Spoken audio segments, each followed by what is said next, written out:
This is your host, Bruce Hutchin, welcoming you to another informative episode of Whitetail Rendezvous. This is Whitetail Rendezvous Podcast, episode number 323.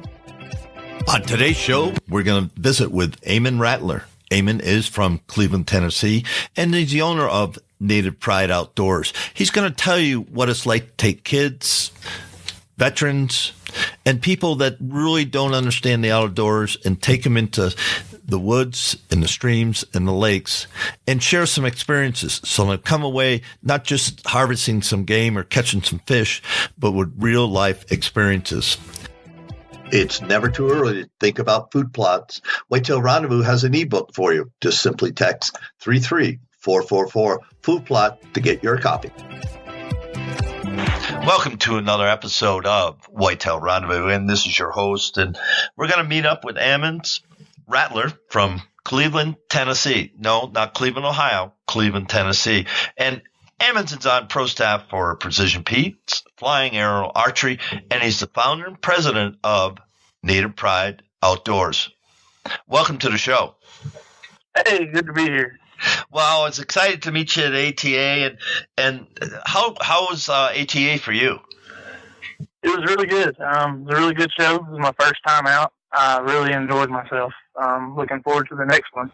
That's for sure. So let's talk about how you get involved with Precision Peeps and why you are involved with them. Well, Precision Peeps is just a simple tool. They definitely have changed the game with the way peeps work, because with a traditional peep, you have to align the two circles and then try to find your pin. Well, with the Precision Peeps, it allows you for faster target acquisition and greater accuracy at further distances, because it's literally pin to post. You set your yardage pin on top of the post and touch the trigger and you're on target. And I saw how it worked. I was there on the floor with you, enjoying, having discussion with Kristen and Boss. And it's real simple, but it's real effective, because why don't you explain, the thing about our eyes only being able to focus on two things and not three things, and how the little post just kind of disappears. Yep, exactly right. It's basically like the rear sight on a rifle. You look through it, it's there, you're using it, but you can't see it. You see your pin and your target. And how does that help you with sight acquisition once you get used to it? Well, like I said, once you reach full draw and you hit your same anchor point every time, you set your sight pin on top of the post just like a golf ball on a tee, and it'll actually tell you whether you're torquing your bow, whether you're leaning your bow one way or another, because if you use a multi-pin sight, your lower yardage pins are going to be exposed one way or another. So it's actually a teaching tool and a diagnostics tool to tell you what you're doing wrong without actually having to sit there and try to figure it out. It's right there on your bow. You can tell immediately and fix it. Yeah, I don't shoot a compound anymore, but I wish, when I was shooting, I had that simple peep sight. And what was the reception at ATA? A lot of people liked it. A lot of people were still kind of skeptical on it, but they did agree to give it a shot before they based an opinion, so that's a plus. We had a lot of people, stop and want to learn about it, which is always good. And whenever you have something that's innovative like that nobody's ever seen before, people learning how to use it properly is the main key, especially if they're going to be selling it in their shop. Yeah, I can't agree with you more. When I was there was a lot of traffic there, and people were asking good questions. And so just let's take a break now and tell people how they can get a hold of Precision Peeps. They can go to precisionpeeps.com is their direct website. Do they have Twitter pages that you know of, or Facebook? There's a Facebook. It's at Precision Peeps. And then they have a Twitter. It's at Precision Peeps as well. Yeah, folks, and just check it out. It is different. There's no question about it. But once you get comfortable with, and how long do you think or how many shots downrange arrows do you think before a guy or a gal would get comfortable with it? With me personally, it was just 4 or 5 arrows, just trying to get the feel for it because it is something new and different. But within 4 or 5 arrows, I was grouping better than I was with my traditional teeps. Now, for what's the retail cost of it? It's going to be $24.99 as of February 1st, but it's totally machined out of aluminum and then anodized. So it's built to last. Yeah. And I'm trying to think any warranty, or if somebody isn't happy, is there any guarantee or anything? That would be a question that they would have to actually call and talk to Kristen or Boss about. And what's their last names? I can't remember because I never asked them. Wolf. All right.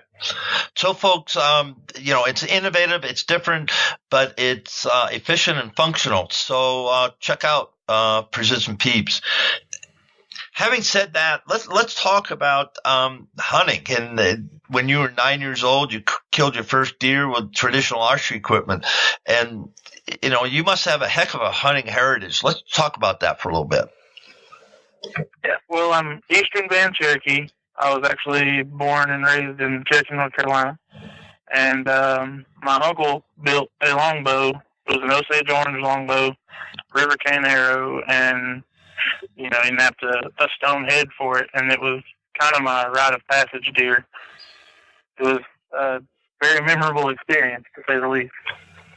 Well, I would imagine so. And tell us about that hunt, how it happened, and you're 9 years old and you're out there hunting a deer. So let's walk us through it if you can take a trip down memory lane. Well, my uncle drives me to the spot that he had picked out for me to hunt and drops me off. It's probably an hour and a half before daylight. And he tells me to go find a good blow-down tree, and tuck up in the tree so that it's like a natural blind. And there was a creek running through the bottom of the hollow that he dropped me off at. And I was in the woods probably an hour and a half after daylight, and I heard some movement coming down the creek. And up there's bear too. So I initially just kind of thought it was a bear just kind of walking down the creek looking for, grubs and whatever around the bank. And then I looked, and there came a doe walking down the creek, and I shot her at about 10 yards, 12 yards. Now, who got it out for you? I did. It was the first one that I ever did. I didn't really have anybody show me. It was one of those things where if you're going to do it, you're going to have to learn to do it. So kind of trial by fire, so to speak. Wow. So how did you work up to shooting your bow? What was your practice, and how long did it take before you could be proficient out to 20 yards? Just repetition. You just have to build your confidence and know your equipment. I mean, he gave me the bow and stuff about a month before my hunt was to take place. So it was literally every day after school till dark, and then on weekends every day, just shooting, just to get that repetition. I mean, it's the same way with any kind of shooting.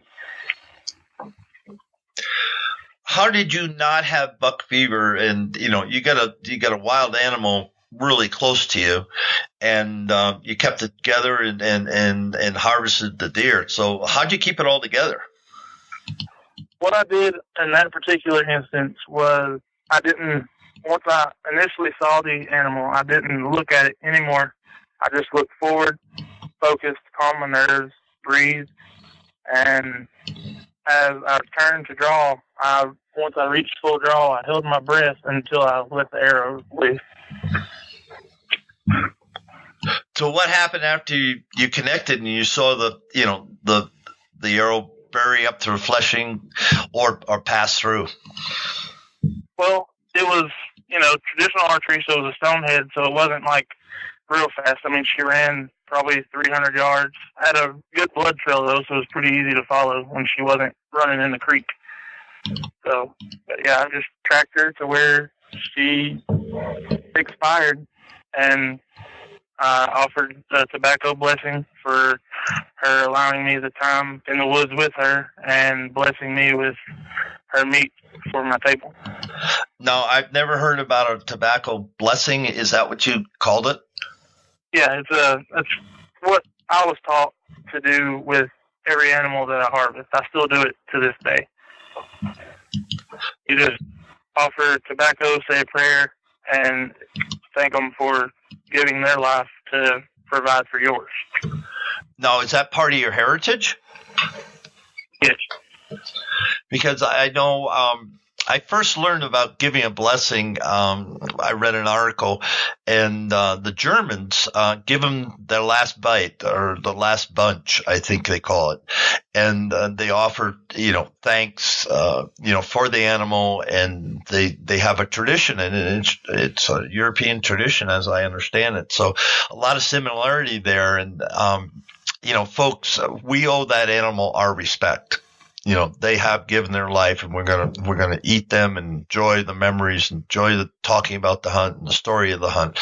But think about that next time you harvest something, to give thanks in your own way, with your own words. But as far as I'm concerned, and Ammon's concerned, that's a pretty good thing to do. Your thoughts, sir?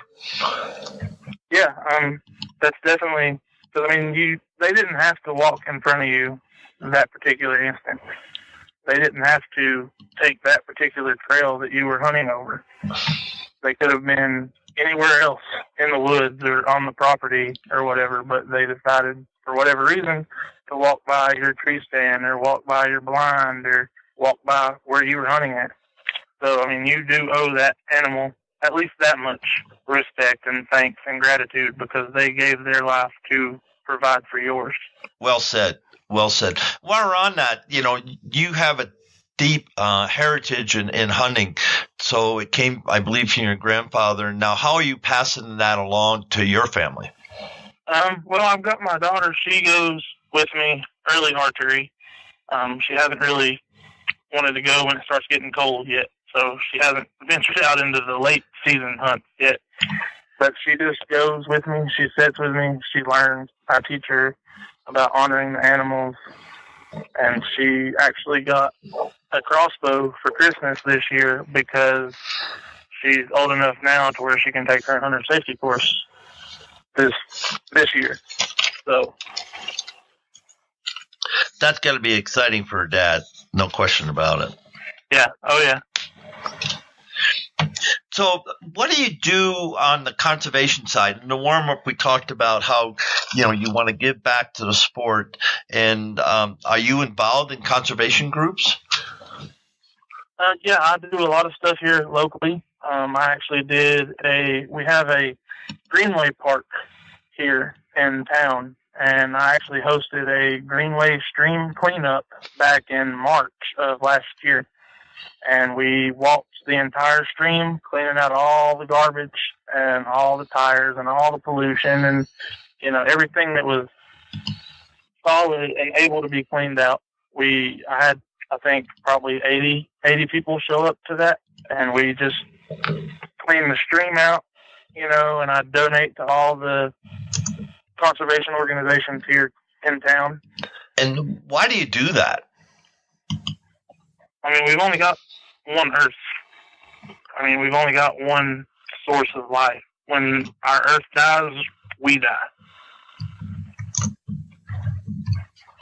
So it's your way of giving back? Yeah. Now, if somebody asked you why you're a hunter, what would you tell them? I hunt to feed my family. I would much rather eat something that I put the time and effort into going out and harvesting, as opposed to going to the grocery store and buying stuff that you don't have any idea what it's been eating. You don't have any idea of what kind of chemicals are in the meat. I guess you could still call it meat. I'm not really sure even in that aspect, because there is so much extra stuff in what you buy at the store. Yeah, and a lot of people don't understand that. So when you see somebody has a conversation with you and says, "Well, I don't think you should hunt," how do you explain why you hunt? I hunt because even in the Bible, it says to take your bow and your quiver of arrows and take meat. I think that's in, I don't even want to try to quote the book now because I've forgotten, but That's all right. It's there. It's there. For sure, for sure. So, I mean, if it's good enough for the Bible, then it's good enough for me. I agree. When you look at the future of hunting, what do you see? I see a lot of good, but I'm also kind of nervous and scared at what the future might hold because there are a lot of anti-hunting groups and a lot of people that don't agree with it and don't believe in the conservation aspect of it.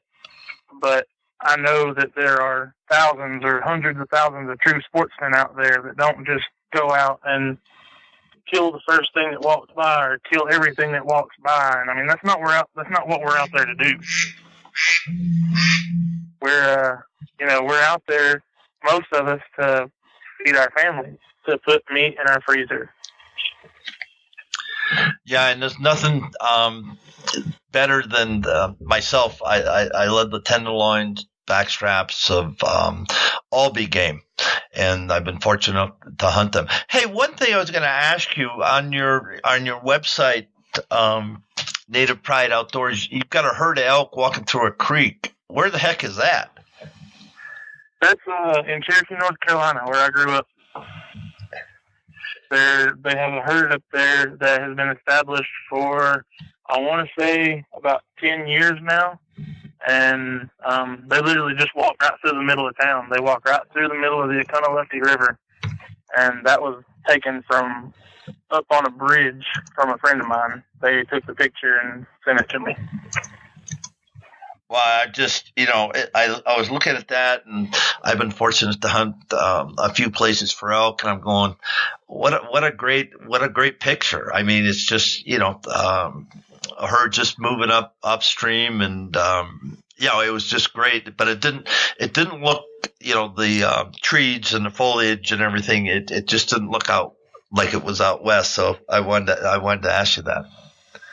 Yep, that's in Cherokee, North Carolina.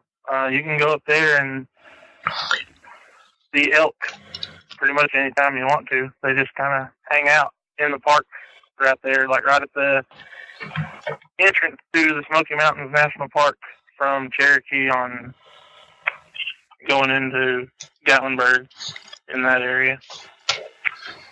Well, wasn't that where the fire was? Up near there? Yeah. Yep, there was a huge wildfire just a couple months ago, last month or the month before. Yes, sir. And so the elk made it through all that, though. Yep, they're resilient critters, I tell you. Well, yeah, they really are. Let's switch it up now and talk about Native Pride Outdoors, and you're the founder and the president of it. And what's that all about? Well, right now it's mostly just a web show. Me and my co-founder, we fish and hunt. If there's a season open, we're pretty much in the woods.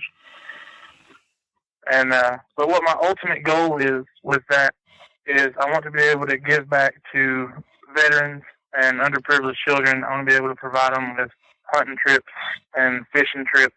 I'm actually in the process of getting my Coast Guard certification to be a captain, so I can personally take them on the fishing trips.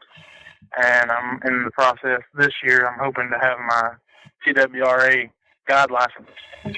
Now, what kind of lakes are you going to fish then? We have Lake Chickamauga, which has giant bass in it. Then you can fish below Chickamauga Dam and catch really good stripers and catfish. You can fish below Nickajack Dam for good stripers and catfish, Nickajack Lake for good bass. We have giant smallmouth and largemouth in Chickamauga, though. The new state record largemouth was caught out of Chickamauga. So you offer it all. You offer hunting trips and fishing trips, and so you spend a bunch of your time in the outdoors. Is that your full-time job? No, I'm actually a machinist by trade, but every chance I get when I'm off, I'm outside. I would love for it to be my full-time job. That's actually what my ultimate goal is to not have to have a job anymore, because my grandpa always told me, find a job you love and you'll never work a day in your life. So I can agree with that. I'm doing, what I produce Whitetail Rendezvous because I want to do it, and I want to share, stories like you have. So share a story about hunting last fall and with our listeners. Well, I'm primarily a bow hunter, so my last hunting season didn't really go as planned. I saw a whole lot of deer this year, but they were all, 150, 200 yards away. So I'm going to have to, but we had a really bad drought this year. We had like 2.5 months where we had 0 rain. So it changed all their travel patterns up. So all my stand locations were off. So I'm going to have to do some revamping on my hunting properties this year. So my hunting season this year wasn't that great. Did you see any mature bucks? Yeah, I saw a couple of really, really, really good prospects for this next season. And how are you going to build your hit list? Let's talk about this. Is kind of interesting. So to recap, you saw bucks, mature bucks, but they were 100 to 200 yards away. Do you think that was because of their drought, or did they sense that you were there? Let's unpack that a little bit and share that with the listeners. I'm pretty sure it was the drought, because the feed didn't come in like it normally does. Like where all my stand sites are is usually full of acorns and persimmons and stuff like that, just naturally occurring. It's just natural trees that are there, but they didn't come in as well as they did. So they were going to some neighboring properties that have cattle and stuff, I think, and grazing on their feed over there or whatever. When you think of whitetail, what have they taught you over the years? A lot of times they're creatures of habit. They tend to not change their patterns up too awful much unless something drastic happens. Like if there's an intense cold front, they might change their travel pattern from where they normally go in just like a normal cold front. Because a normal cold front, they'll get up on their feet, they'll move around to find food and, whatever. But if the temperature drops like 30 or 40 degrees really fast overnight, then either they may not move as far from their bedding area to find food, or they won't, or they'll go somewhere where they don't have to cross creeks. Because one of the places I hunt, they actually have to cross a creek from their bedding area to get to the property that I hunt.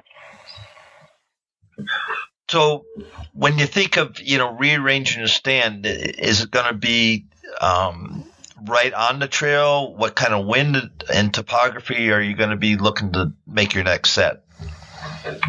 A lot of the properties that I hunt are wildlife management areas, so it's all public land. So it's all really well maintained stuff, usually by the PWRA. I'm just going to go out and start. I actually need to have cameras now in some of my other areas. Like I've got 2 private areas that I can hunt. One's my grandpa's and one's my brother-in-law's. I need to go hang cameras there now.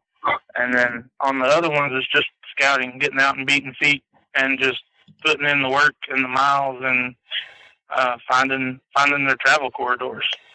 That's what a lot of people ask me. How do you find deer every year? You got to do the work. You got to get out and put in the miles and beat feet. And it's just a lot of walking and looking, especially on public land. Go ahead. I was just saying, especially on public land, it's just a lot of walking and looking. Ammons, we're at the time in the show that you got a chance to give shout-outs to whomever you want. So why don't you take the next minute or so and do that, then we'll wrap the show. All right. Well, first off, I guess I should give a shout-out to my wife for allowing me to hunt and fish as much as I do. And next would be my co-founder, Joshua Baggett. He's actually a disabled Army veteran. And then I've got one field staffer, Josh Skelton. He's also pro staff with Flying Arrow Archery. And I have a graphics designer, video editor that also powwow drums with me. His name's Jonathan Cox. Well, thanks for that. One thing I didn't do, how can people get a hold of you, either through social media, your website, email? How would they do that? My Facebook is Native Pride Outdoors. I have Instagram at Native Pride Outdoors, Twitter at Native Pride Outdoors, and then an email, nativeprideoutdoors@gmail.com.